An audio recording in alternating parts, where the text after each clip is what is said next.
Hello, everyone. I'm Gary Summers, and welcome to the audio edition of Mind, Body, Soul, a show about your mental, physical, and spiritual wellness. Well, I have another interesting guest today, and I'm sure there are many employers and business owners who would love to get some information. And my guest today is the owner of Provo Consulting, kind of a human resources person who helps people who are either injured on the job or off on stress leave to help them get back into the workforce. So welcome, Mike Summers. Thank you very much. So Mike, just give our listeners an idea of what they can expect to hear from you today. Well, in keeping with, mental health and wellness, the goal here today would be to, just provide some information about how one would go about to address a return to work. What are the challenges facing, employees and employers, and best steps and best practices to follow along the way. So the objective here is to explain the process to our listeners for someone who's off work for whatever reason to put a plan in place to get them back to work fully functioning. Yeah, so most times, some employers don't realize the steps that one would take to try to address a return to work. Sometimes, the physical injuries are easy to see, a broken arm, broken Sure. leg, or things Yeah. of that nature. Mental Yeah. health is something totally different, not seen, not heard, but to pull it all together needs information from a lot of variety of resources and mental health care professionals and primary care providers to plan that path forward. Okay, so let's get into the process. Yeah, you have someone off work. So how does that process begin? What are the first steps to addressing that return to work? Yeah, that's a good question. What you would have is probably an employee would be off long-term disability. Mm-hmm. More than likely. The long-term disability carrier could have people on their own employ as rehabilitation consultants or whatever to address a return to work initiative. And that could be lobbied through the LTD carrier, or an employer could contact a vocational rehabilitation consultant to see how the process could be streamlined and just to address, can a return to work program be implemented and what do we do to go about it? Okay, so I'm sure there are employers out there who probably have no idea on where to even start. There may not be a long-term disability provider involved. So what are the benefits of a return to work program? What? Yeah. So when you look at somebody who is off work, if it's mental health or if it's a physical injury or whatever, an employer is losing productivity. So to get that person back to the workplace, you would then get your productivity back to where it was prior to. You're increasing the wellness of the individual getting back to that workplace. You're increasing chances to return to normalcy, to get back to that workplace. You also have an increased mood from the individual to essentially get back to the workplace. You have a decreased access of sick leave benefits, which can be a weight on employer and what have you. All stakeholders will win, whether it's employee, employer, LTD carrier, if there is one.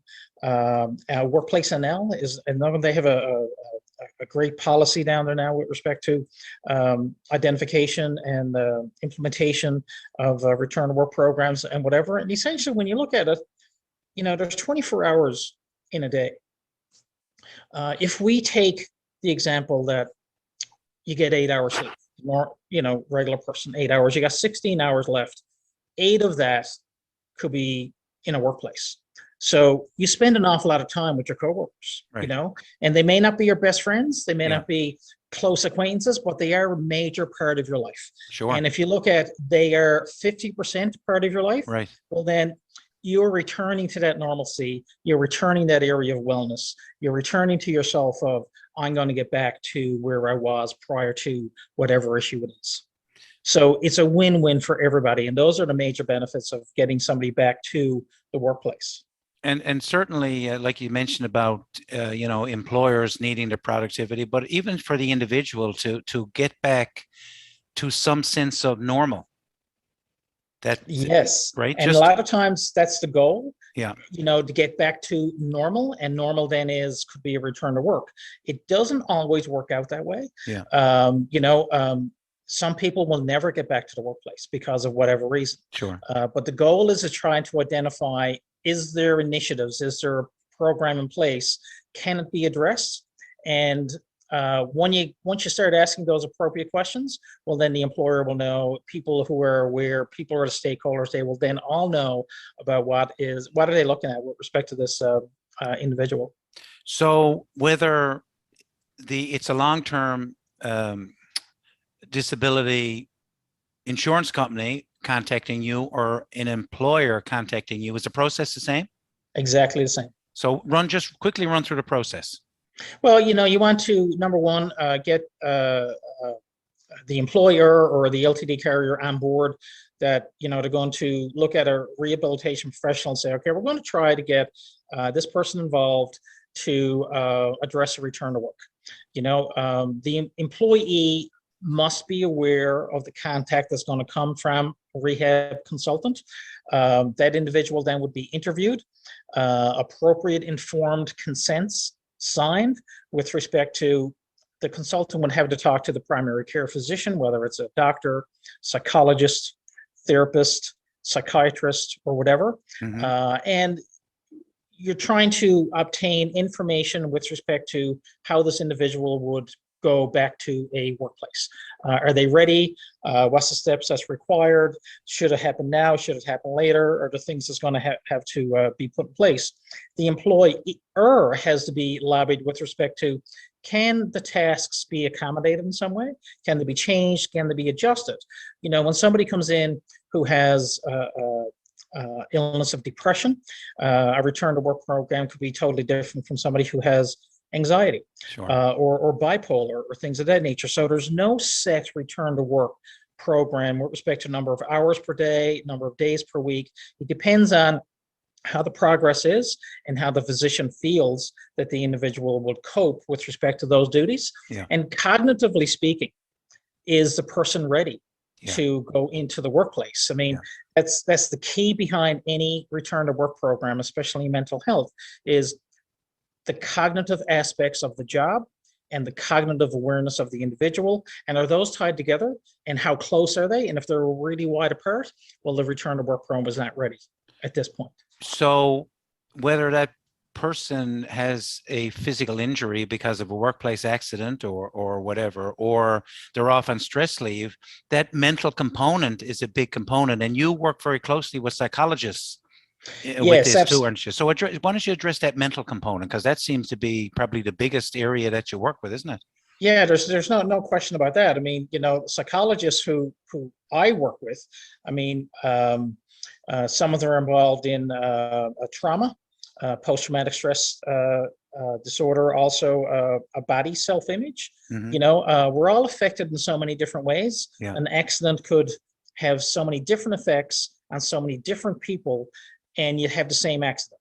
Yeah. So it's how people internalize that and how they cope with the loss of, whether it's going to work every day or a loss of income or a loss of whatever it's going to be. The mental aspect of any return to work is key, only because of when you have somebody who has been missing from a workplace and trying to get them back, people are always wondering, how am I going to get back? Yeah. How do I actually bridge that gap from where I am right now to where I want to be? And that's where all the healthcare providers come together, but they don't always talk to each other. Sure. So somebody like a consultant can bring all those pieces together and tie together so the employee knows that you're working for them, right? Even though you may be working for an LTD carrier or an employer, you're trying to bridge that gap and help that individual back to the workplace. And that's where you come in. That's exactly it. Okay, so how does an employer get their answers for return to work. So you're working with whether it's directly with the employer or you're working with a health provider. Yeah. Is the employer apprised of the steps as to where you were in that, or is it confidential? What way does No, that well, go? confidentiality is key. I'll get to that later. Yeah, But yeah, obviously, an employer has to be aware of number one, what tasks they can offer an individual. If it's a full return to work, partial return to work, or a modified duties, they have to make the consultant aware what type of duties are available. Then those duties had to be addressed with the primary care physician, psychiatrist, psychologist, or whatever, to determine if the psychologist or psychiatrist would say, I think they're appropriate for this individual, but maybe they're appropriate for only 2 hours a day or 3 hours a sure. day Okay. or for 3 days a week or things of that nature. Right. So those are the things that would need to come from an employer. An employer would be shown with progress, where we are, what the steps are, what the return to work plan is, week 1, week 2, week 3, week 4, and does it need to be adjusted along the way. So the employer is absolutely key in having that information. But the employer doesn't get the medical information. Sure. Yeah. Okay. So when we look at from a mental health perspective, how do questions get answered? Like, is that where the psychologist takes over and tries to determine, are they on the right path? Do they need to see somebody else? Like, how would that mental health aspect? Yeah, absolutely. So what you have is there's always questions of any injury, disability, or what have you. So the questions are raised to the psychologist, or therapist, or psychiatrist through somebody like a consultant or whatever. I mean, sometimes an employer would send letters to the employee to have this addressed, and sometimes there's barriers and obstacles there or whatever with respect to trying to get that answered, and the employee may ask, well, why do I have to address this, and things of this nature. So having it streamlined through a consultant who is able to go in and get access to the psychiatrist, to the psychologist, know the questions being answered, and develop that hopeful return to work plan, and then get that back to the employer.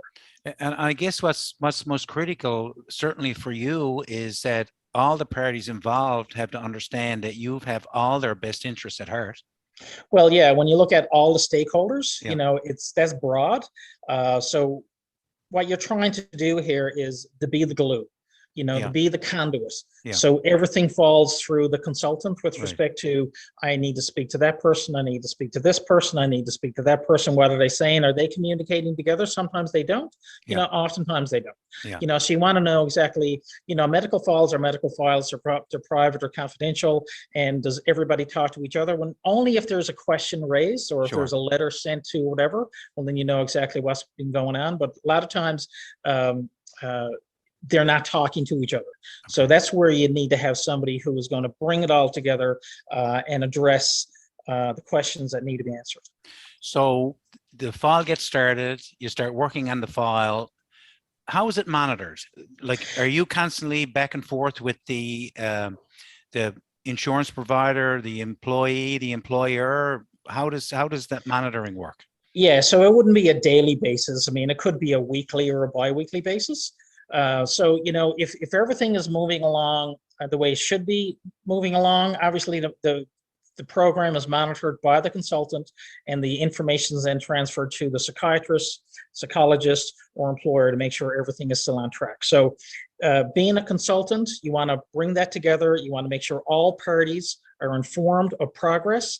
The client, the employee, needs to be informed about what's going on. They also need to have a voice here with respect to, no, we're moving too fast. No, we're moving too slow. I think we can do another task. I don't think we need to do that task today, but we need to know what all of the information is put together. We need to know everything that's going to be put together with respect to the employer duties, how they can be accommodated, addressed with the physician, and of course, that will be addressed with the employee as well. So they need to have a voice. Not to say they're going to drive it, but at the same point in time, they need to be, able to totally transparent to know everything that's going on. There cannot be any back doors. It has to be totally transparent. Okay. So what is the employer's obligation? And I guess when I Well, say employers, it could be the insurance company as well, right? no, no, totally different. Okay. No, an employer has an obligation and a duty to support a return to work. Okay. So an LTD carrier is totally different. An Oh, LTD carrier has policies, they have legislation, they have definitions of disability. They're bound by that policy okay. and the definition of disability underneath that policy. So, for example, you would have like a 2-year own occ period, which means 2 years you're totally disabled if you're not able to get back to your own occupation. Okay. And then the definition of disability changes and goes to any occupation. You're totally disabled from any occupation. Okay. So the wording can be totally different. So the obligation is totally different from an insurance carrier to an employer. So an employer would have an obligation and a duty to support a return to work, to accommodate that return to work, an obligation to reemploy. But those are broad statements, Sure. you know, without causing undue hardship. You know, so smaller employers would have some difficulty, you know, accommodating. Sometimes larger employers would have the same difficulty as well, but it cannot cause undue hardship. So you hear that with workers, workplace NL files an awful lot. And you could hear it through LTD carriers and employers. You know, you can accommodate and, you know, support a return to work in any way, shape, or form, but hopefully it would be a permanent accommodation if required. But at the same point in time, it can't, and I'll stress it, can't cause undue hardship to the employer. Sure.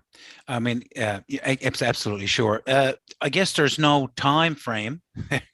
Every case is different. I mean, you could get some that clue up fairly quickly, and others could go on for years. Oh my goodness, yes. So, little story. In my insurance days, I had a really good relationship with, a known psychiatrist here in the city, and the insurance company had a lot of LTD files, you know, for mental health, whatever. And, you know, I was called in on all those cases and would go see the psychiatrist and we talk openly about the cases and things of that nature and what have you. And he looked at me and he said, Mike, look, if you want a return to work program, I'll write it up for you right now. Yeah. Absolutely, without question. Yeah. But I'll guarantee you this will fail. Yeah. You know, so he knew what I was about. Sure. And I knew what he was about. We talked very honestly and openly about it. And when the person is ready for return to work, that's exactly when it would occur. And, you know, and monitored appropriately. You have to very gently hold people's feelings in their emotional state. I mean, obviously you must come across some very stressful situations in this job. So what are the employees' obligation? You know, number one, you want to have them buy in, you know, to the return to work if it's appropriate. The individual, such as a rehab consultant, needs to be trusted. You know, the employee needs to trust because you're there to ensure they are not going to be rushed in to a return to work just for the sake of a return to work, but they do have to fully participate in a return to work goal and program. So when I see individuals, I try to have as calm as an environment as you reasonably can. You know, when people come to see me now, they can be, you know, very nervous, very anxious, don't know what's going to happen, don't know what's going to go on, and things of that nature. So you try to, you know, calm their fears with respect to you're there for them. You know, I'm obligated to be there for them. I'm obligated to be there for employers as well, and also for LTD carriers. But at the same point in time, it's all centering around that employee. So if you don't have that relationship building from the get-go, you're probably not going to have a great relationship moving forward. I don't know if many listeners know, but Mike is my brother, and I followed him for many years in the regatta. And anytime that someone can sit on the bow of a rowing boat and the boat sinking down in the water in the middle of the lake and have that smile on his face, I figure you're the perfect person for this job. Well, ironically enough, there was an individual in that boat, and that was out in southeast arm of Yes, Placentia in it certainly was. I 1983. remember very well. And he was climbing on top of another man's shoulders because he couldn't swim. Yeah. And we had to talk. I talked him down, From the so shoulder, to speak. talked him down from the shoulders, or talked him down from yeah, right. Both, both. Both. Yeah. Mike, just again, the end goal. What is your total motivation for getting involved in every single particular case? You'd like to have somebody be fully recovered, return to normalcy, absolute wellness, back to work, fully productive person of society. I mean, that would be the end goal. There's a multitude of steps. There's a multitude of challenges in order to get to there. Not to say that every client will get there, but you would like to think that you're going to create a program or a situation or a relationship that you're actually going to address all the things that needs to be addressed, and then hopefully start that plan. And that's really needs to be your goal in every single case, doesn't it? Yeah, you want to look at a return to work. So with respect to